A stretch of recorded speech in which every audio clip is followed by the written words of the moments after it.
Nobody expected one interview clip to ignite this much smoke, but that is exactly what happened. The moment Claressa Shields sat down and started firing at everybody from Alycia Baumgardner to Amanda Serrano, the conversation stopped being about one win and turned into something much messier: image, insecurity, respect, and whether Claressa Shields is accidentally building the exact narrative her critics have wanted all along. Because this is no longer just about what Claressa Shields said. It is about how Claressa Shields said it, who Claressa Shields said it about, and why every new answer from Claressa Shields seems to give the internet another reason to drag the story for days. And the wildest part is that Claressa Shields probably thought this would look like dominance. Instead, a lot of people walked away asking whether Claressa Shields won the moment or exposed the pressure she is under. Let's be fair right out of the gate. Claressa Shields is not some random name trying to force her way into a serious boxing conversation. Claressa Shields is one of the most accomplished fighters of her generation, and nobody has to erase that to criticize what just happened. That is exactly why this hit the way it did. When somebody with the resume of Claressa Shields goes into an interview and sounds irritated, defensive, and determined to settle 10 different feuds at once, people notice. They notice because greatness raises the standard. They notice because champions are judged differently. They notice because when Claressa Shields speaks, it carries more weight than the average athlete running their mouth online. So when Claressa Shields turns a media appearance into a score-settling session, viewers do not just hear passion. They start listening for cracks. And once those cracks appear, every side character suddenly becomes important. Alycia Baumgardner is no longer just another name in the orbit. Amanda Serrano is no longer just another rival from a different lane. Shannon Sharpe is no longer just the interviewer trying to keep the conversation moving. Remy Ma, Papoose, the promotion politics, the old tension, the internet jokes, the talk about who is copying who, the questions about who is respected more, all of it rushes in at once. That is why this turned into a much bigger cultural argument than one boxer talking tough. What we are really watching is the collision between Claressa Shields the decorated fighter and Claressa Shields the public personality. Those are not always the same person in the eyes of the audience, and right now that gap is becoming impossible to ignore. The first thing people clocked was the energy. Not the words by themselves. The energy. Because viewers can tell when an athlete sounds secure, and viewers can tell when an athlete sounds like they are trying to win a debate that has already gotten under their skin. Claressa Shields did not come across like somebody casually dismissing noise.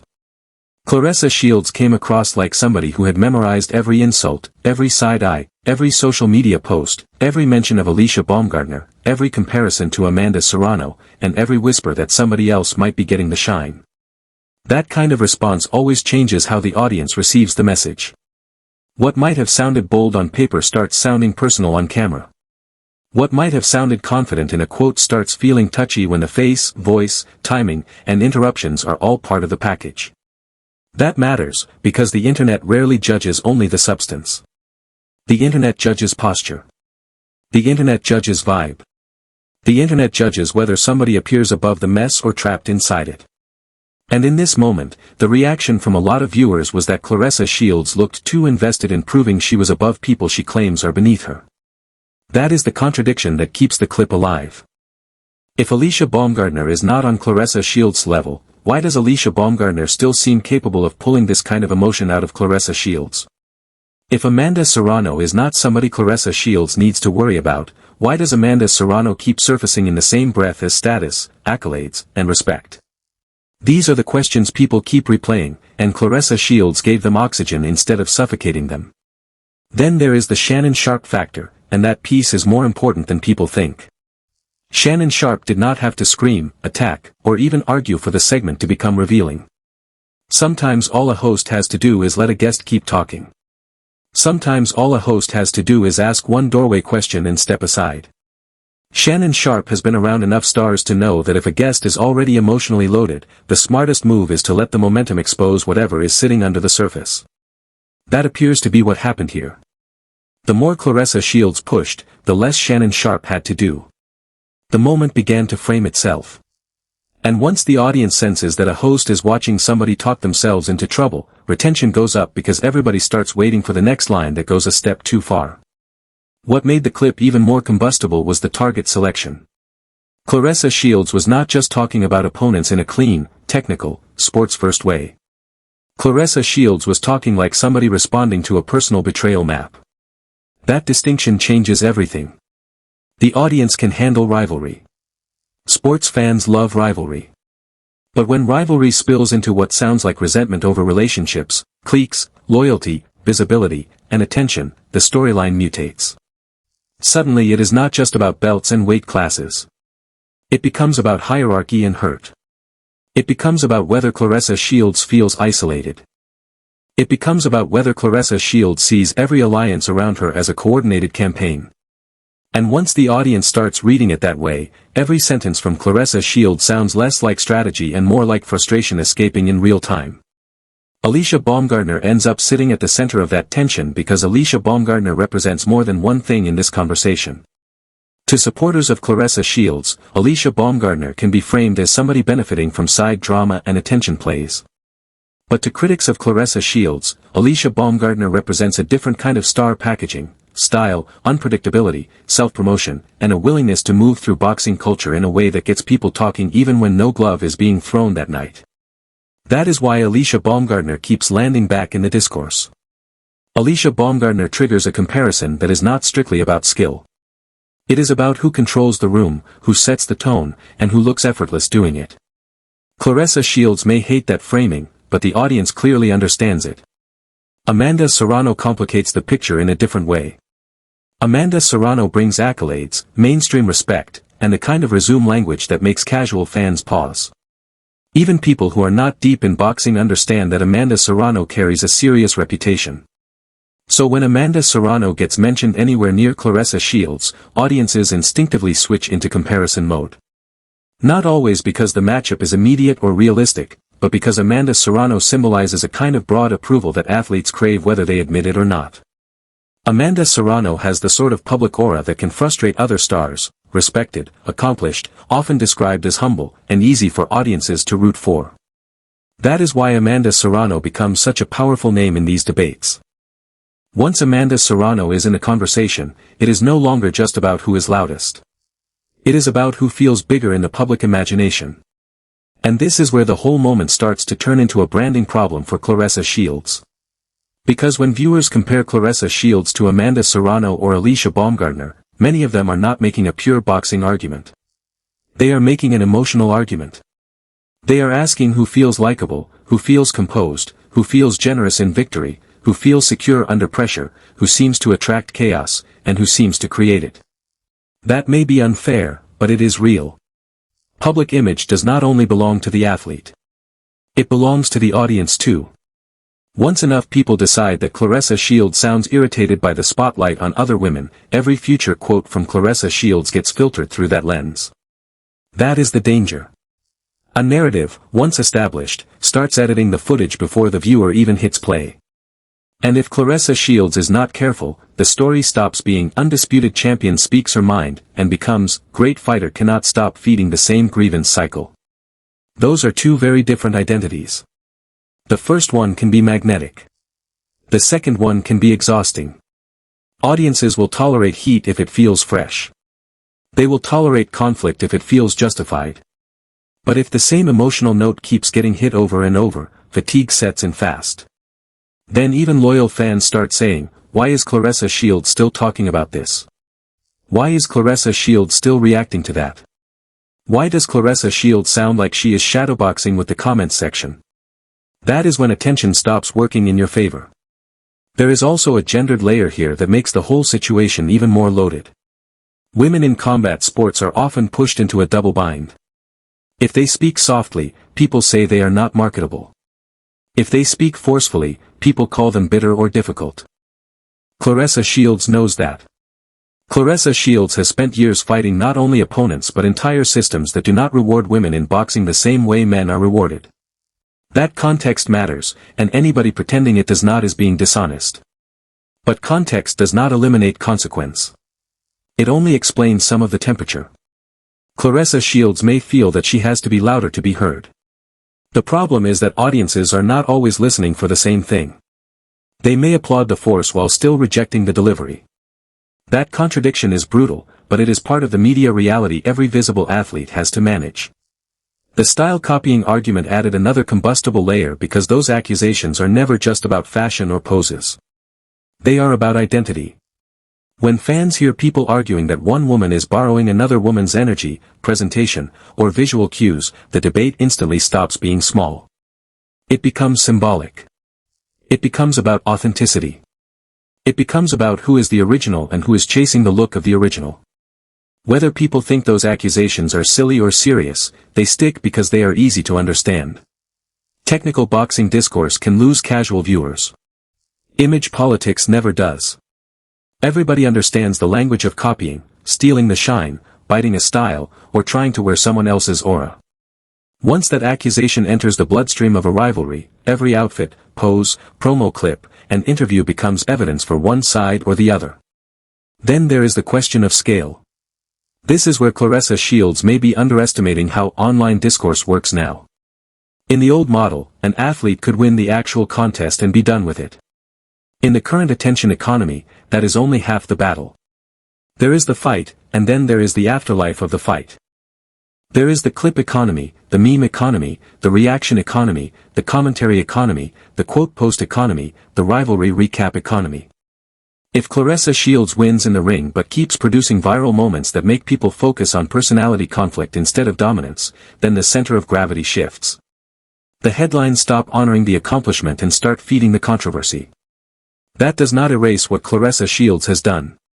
It simply means the public conversation has moved to a different lane, and right now Claressa Shields is helping that move happen. This is also why people keep bringing up respect. Respect is the invisible currency in every combat sport, but especially in women's boxing, where legitimacy and visibility have had to be fought for simultaneously. Fans expect tension. They expect shade. They even expect some pettiness. But they also expect a baseline acknowledgement that everybody involved is carrying the sport upward. When Claressa Shields sounds like she has contempt for the entire ecosystem around her, some viewers interpret that as not just beef, but disrespect to the category itself. Fair or not, that is how the moment is landing in certain circles. And once the accusation becomes, you are making the sport look smaller by making everything personal, it becomes much harder to brush away than ordinary trash talk. One reason this clip is traveling so hard is that it gives every audience segment something to latch onto. If you already support Claressa Shields, you can read it as honesty, frustration, and the burden of being held to impossible standards. If you are neutral, you can read it as fascinating because the emotional temperature tells you the rivalry is real. If you dislike Claressa Shields, you can read it as self-exposure. If you support Alycia Baumgardner, you can treat it like evidence that Alycia Baumgardner still lives in Claressa Shields' mind rent-free. If you support Amanda Serrano, you can say Claressa Shields keeps mentioning Amanda Serrano because Amanda Serrano carries the kind of cross-audience respect that cannot be bullied away. A clip that can serve 5 interpretations at once is exactly the kind of clip that refuses to die. And there is something else happening underneath all of that, the difference between being feared and being loved. A lot of elite competitors are comfortable being feared. In fact, some prefer it. They do not care about warmth as long as opponents, promoters, and media understand the hierarchy.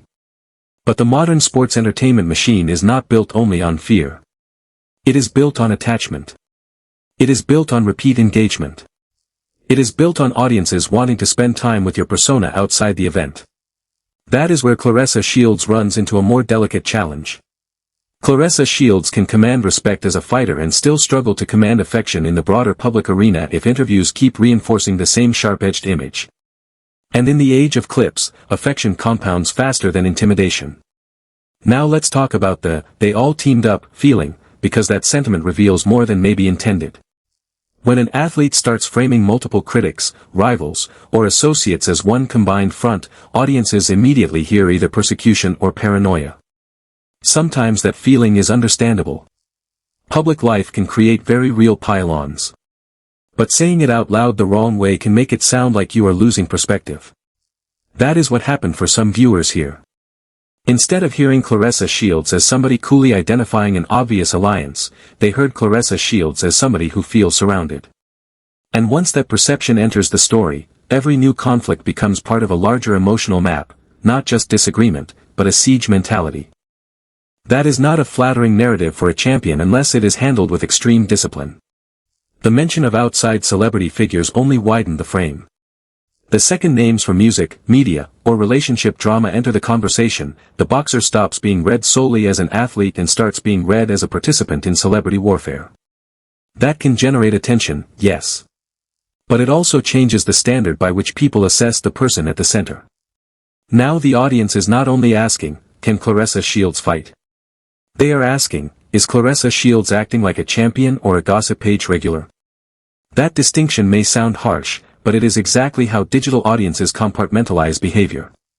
The more the conversation bleeds into social alliances and public embarrassments, the more Claressa Shields risks being judged as part of a messy cast instead of the main athlete with the cleanest resume in the room. And here is the irony that makes this story so sticky. Claressa Shields is probably trying to defend stature, but every extra explanation invites people to question stature. That is the trap. Truly dominant public figures often seem the least hurried to explain themselves. They do not look rushed.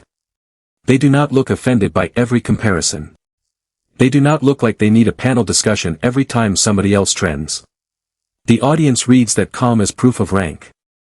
So when Claressa Shields gives the impression that every mention of Alycia Baumgardner or Amanda Serrano needs a response, the silence she did not choose becomes louder than the words she did. People start imagining what it would have looked like if Claressa Shields had smiled, shrugged, and moved on. Sometimes the line you do not deliver becomes the most powerful line in the whole story. That is why Shannon Sharpe's role is worth circling back to. Whether intentionally or not, Shannon Sharpe became the stage manager for a reveal. He did not need to make a case against Claressa Shields. He only needed to create enough room for Claressa Shields to show the audience her own hierarchy of frustrations. Once that happened, the clip took care of itself. Good interviewers understand that revelation rarely comes from confrontation alone. It often comes from contrast. Calm host, heated guest. Simple question, complex answer. Light prompt, heavy reaction. That contrast gives viewers permission to reach their own conclusions. And when viewers feel like they reached the conclusion themselves, they become much more emotionally invested in defending it online. There is another reason this blew up. It touches one of the most addictive narratives in sports culture, the idea that talent and temperament do not always travel together. Audiences are endlessly fascinated by the possibility that a brilliant athlete might be their own toughest opponent outside the ring. It is not enough for viewers to watch dominance anymore. They want a psychological subplot. They want to know who handles success gracefully, who fights ghosts, who is secretly wounded by comparison, who needs praise, who resents omission, who feels cheated by the spotlight, who thinks the whole machine is against them. Claressa Shields stepped right into that appetite. Whether she meant to or not, Claressa Shields gave audiences a psyche story, not just a soundbite story. And psyche stories last longer. That does not mean the criticisms are automatically fair. A lot of people online project insecurities onto women they already want to dislike. A lot of people reward charm over achievement. A lot of people hold athletes to contradictory standards and then act surprised when the athlete becomes defensive. Claressa Shields has reason to feel undercredited in certain conversations. Claressa Shields has reason to feel that the discourse sometimes enjoys her irritation more than it respects her resume. All of that can be true. But media survival depends on understanding a brutal truth. Being misunderstood does not stop a damaging narrative from working. Once a clip confirms what critics already want to believe, intentions barely matter. The interpretation wins. The smartest move from here would not be louder denial. It would be reframing. It would be discipline. It would be picking one lane and starving the rest. Imagine how different the reaction would be if Claressa Shields spent the next stretch talking only about preparation, legacy, technique, and the future of women's boxing. Imagine if every question about Alycia Baumgardner got a measured answer and every question about Amanda Serrano got a respectful answer. Imagine if Claressa Shields let other people sound frantic while she sounded inevitable. That kind of pivot could change the climate fast, because the public gets bored with a narrative once the central figure stops feeding it. But if Claressa Shields keeps giving every irritation a microphone, then the current storyline becomes self-sustaining. And that is what makes Alycia Baumgardner such a dangerous comparison point for this moment. Alycia Baumgardner does not even have to say much for people to project confidence onto her. Sometimes the audience interprets lightness as power. Sometimes the person who looks least bothered wins the atmosphere battle, even when the other person has the stronger formal record. That is not a boxing scorecard. That is a perception scorecard. And perception scorecards shape invitations, interviews, sponsorship heat, fan loyalty, and who gets framed as the face of a moment. Claressa Shields may despise that reality, but despising it does not neutralize it. Understanding it does. Amanda Serrano presents an even sharper challenge because Amanda Serrano's public image is built around seriousness without over-explanation. Whether people are hardcore fans or casuals, Amanda Serrano tends to benefit from a clean narrative package, work ethic, big stage credibility, visible toughness, and a personality many viewers experience as grounded. That means when Claressa Shields seems animated about Amanda Serrano, some viewers immediately interpret it as proof that Amanda Serrano occupies valuable space. Even if Claressa Shields believes the comparison is overstated, the reaction itself grants Amanda Serrano additional symbolic power. In public competition, that is one of the cruelest dynamics of all. The more you try to shrink somebody rhetorically, the more your energy can enlarge them. The relationship angle in the wider discourse also keeps this story hot because audiences never treat romance and reputation as separate categories for long. The moment partner names, old alliances, industry friendships, and fallout patterns enter the scene, people start drawing maps. They ask who benefits from what, who is using whose name, who brought extra visibility to whom, who changed after certain relationships, who moved differently before and after certain circles formed. These conversations can get unfair fast, but they also travel fast because they offer audiences a sense of hidden architecture. People love believing they can see the machinery behind the public performance. That is why a story that begins with boxing remarks can quickly expand into a broader narrative about status, loyalty, and who really helped build whose profile. Then there is the matter of scale of insult. Online commentary has a weird rule: the harsher the language, the more viewers expect precision. If someone goes nuclear verbally, the audience expects the facts to land just as hard. If they do not, the person speaking can end up looking more emotional than effective. That is part of why this interview created mixed reactions. Some viewers heard Claressa Shields being fiery. Others heard Claressa Shields overextending. Once people sense overextension, they stop being stunned by the aggression and start auditing the logic. They ask, does this comparison hold? Is this target even the right one? Is this supposed to make Claressa Shields look superior, or does it reveal who still bothers Claressa Shields the most? That switch from shock to audit is dangerous territory for any public figure in a viral clip. Notice how quickly the discourse moved away from the actual sporting accomplishment that should have been at the center. That is another sign the media framing got hijacked. A clean victory should produce a simple hierarchy: performance first, personality second. But once the conversation becomes almost entirely about what Claressa Shields said after the fact, the win starts operating like a footnote to the mood. That is not where an elite champion wants to live. It is especially not where Claressa Shields wants to live, because Claressa Shields has spent too much of her career fighting for recognition to let the achievement itself get buried under reaction content. Yet reaction content is exactly what the interview produced. So now the big question is not whether Claressa Shields can outfight people. That has never been the central uncertainty. The question is whether Claressa Shields can outmaneuver the narrative habits that keep turning victories into personality referendums. Can Claressa Shields resist the temptation to answer every perceived slight? Can Claressa Shields let names like Alycia Baumgardner and Amanda Serrano exist in the atmosphere without treating every mention as a direct threat to legacy? Can Claressa Shields separate justified pride from counterproductive overreaction? Those questions matter because at the top of any field, control is not just physical. It is symbolic. It is emotional. It is strategic. And right now that is the arena where Claressa Shields is being tested the hardest. There is still time to flip this, and that is what makes the next move so important. One great performance, one measured interview, one undeniably poised public stretch, and the temperature could change. Audiences are not loyal to one interpretation forever. They chase the strongest current signal. If Claressa Shields starts sounding settled, focused, and almost bored by the noise, a lot of the same people mocking her now will recast the whole thing as passion that got briefly overheated. But if the next appearance sounds like this one, and the next one sounds like that, then a pattern becomes a persona. Once that happens, it takes much more than a win to reverse it. And that is the part people keep missing when they reduce all of this to simple hate or simple honesty. This is not a one-dimensional story. Claressa Shields is too accomplished for that, and the rivals around Claressa Shields are too culturally useful for that. Alycia Baumgardner means something specific in modern boxing conversation. Amanda Serrano means something specific in modern boxing conversation. Shannon Sharpe means something specific in modern sports media theater. When Claressa Shields puts all those names in motion at once, she is not just venting. She is triggering a whole set of audience archetypes: the rival, the respected counterpart, the amused host, the loyal fan, the critic waiting to say, "I told you so," the casual viewer who only knows the headlines but can still feel the tension. That is why the moment expanded so quickly. If we strip away the viral noise, the cleanest reading may be this: Claressa Shields is dealing with a modern fame problem that a lot of high-level athletes never fully solve. Achievement alone does not govern the conversation anymore. Personality does. Timing does.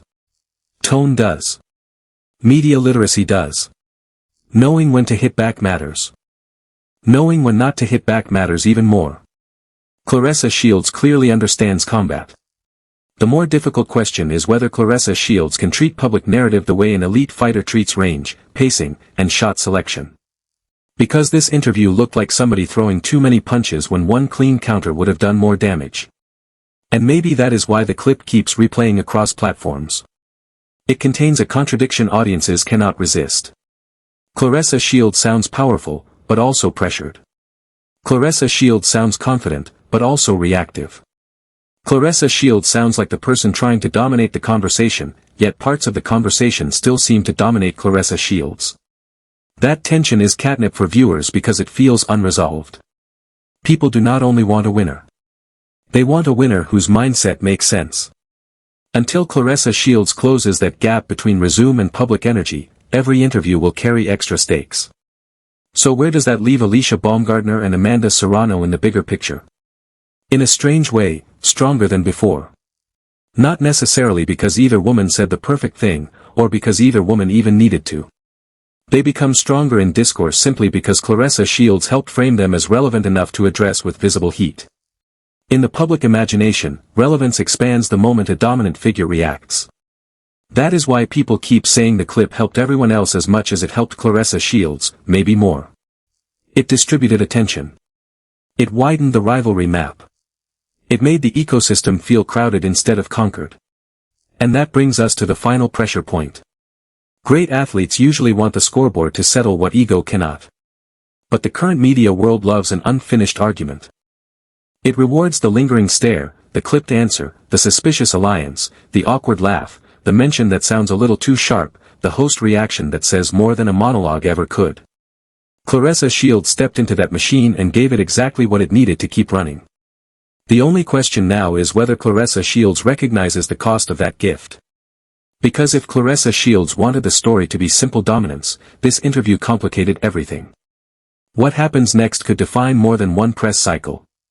If Claressa Shields regains control of the frame, this becomes a temporary flare-up that only proves how invested people are in every word she says. But if Claressa Shields keeps feeding the same emotional loop, then the internet will not talk about one victory. It will talk about a champion who keeps winning and somehow still sounds like she is arguing with the room. That is not a small distinction. It is the distinction between commanding the spotlight and looking trapped inside it. And honestly, that is why this moment matters. Not because athletes should never be messy. Not because rivalry is bad. Not because Claressa Shields is suddenly less great than she was before the interview. It matters because the interview revealed the one thing champions can least afford in the age of endless clips: visible overinvestment in people they claim are secondary. If Claressa Shields wants this story to end, the next chapter cannot sound louder. It has to sound colder. More deliberate. More untouchable. Otherwise Alycia Baumgardner stays relevant, Amanda Serrano stays central, Shannon Sharpe's clip keeps circulating, and Claressa Shields may have to keep watching the same conversation return every time she thought she had already won it. There is also a business lesson buried in all of this, and promoters, managers, and media teams should be paying close attention. The modern athlete is no longer only a competitor, the modern athlete is a programming hub. Every quote can become content. Every facial expression can become discourse. Every rivalry can become a miniseries. That means brand management is no longer some soft extra layered on top of performance. It is part of performance. If Claressa Shields wants to maximize every major win, then the media strategy after the bell has to be as sharp as the jab before it. You cannot spend months preparing to dominate physically and then freestyle emotionally when the microphones come out. That is how the headline escapes the achievement. What makes this especially frustrating for Claressa Shields supporters is that the raw material for a cleaner story is right there. Claressa Shields has the accolades. Claressa Shields has the work ethic narrative. Claressa Shields has the historical angle. Claressa Shields has the kind of resume that should allow every interview to feel like a coronation. But coronations require control. They require an atmosphere where the champion appears too secure to get dragged into every side alley. When that control slips, the audience does not stop seeing greatness. It simply starts pairing greatness with turbulence. And turbulence is seductive online because it keeps people refreshing for the next rupture. That may be why reactions from casual viewers have sounded so different from reactions inside hardcore boxing circles. Hardcore fans can contextualize almost everything. They know the matchmaking realities, the weight class issues, the promotional histories, and the long-running tensions. Casual viewers usually do not. Casual viewers consume emotion first and specific second. So if the goal is larger cultural dominance, Claressa Shields has to win both audiences at the same time. It is not enough for the boxing faithful to understand why Claressa Shields feels provoked. The broader audience has to feel that Claressa Shields is in command. In viral media, command is emotional clarity. Without that clarity, even valid frustration gets interpreted as instability. And that is where this moment becomes almost cinematic. The champion is not battling an opponent in front of her. The champion is battling the storyline that trails behind her. On one side there is the record, the discipline, the evidence. On the other side there is the noise, the comparison, the internet appetite for conflict. Claressa Shields wants the first category to dominate. But the second category keeps finding a way back into frame. Every mention of Alycia Baumgardner sharpens that frame. Every mention of Amanda Serrano sharpens that frame. Every clipped response, every irritated laugh, every fast correction turns a simple sports segment into a larger drama about who feels threatened by what. That is why the clip carries replay value. It feels like a chapter, not a conclusion. Maybe the fairest way to put it is this: Claressa Shields is still in position to define the era, but only if Claressa Shields stops letting every conversation become a referendum on every rival at once. Greatness is easier for the public to celebrate when it is not constantly accompanied by grievance. Fans can respect the chip on the shoulder. They just do not want the chip to start narrating every appearance. Once the chip becomes the loudest character in the room, people stop hearing the champion with the same clarity. That is the line Claressa Shields is flirting with now, and it is a line that has swallowed a lot of brilliant public figures before. Because make no mistake, the stakes are bigger than one interview clip. The next generation of women's boxing narratives is being shaped right now by who looks like the center, who looks like the disruptor, who looks like the fan favorite, and who looks like the person the audience is daring to crack again.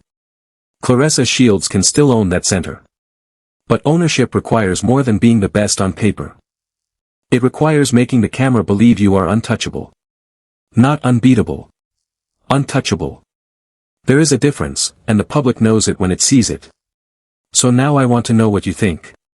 Did Claressa Shields simply speak with the same fire that built her career, and people are punishing her for refusing to play nice?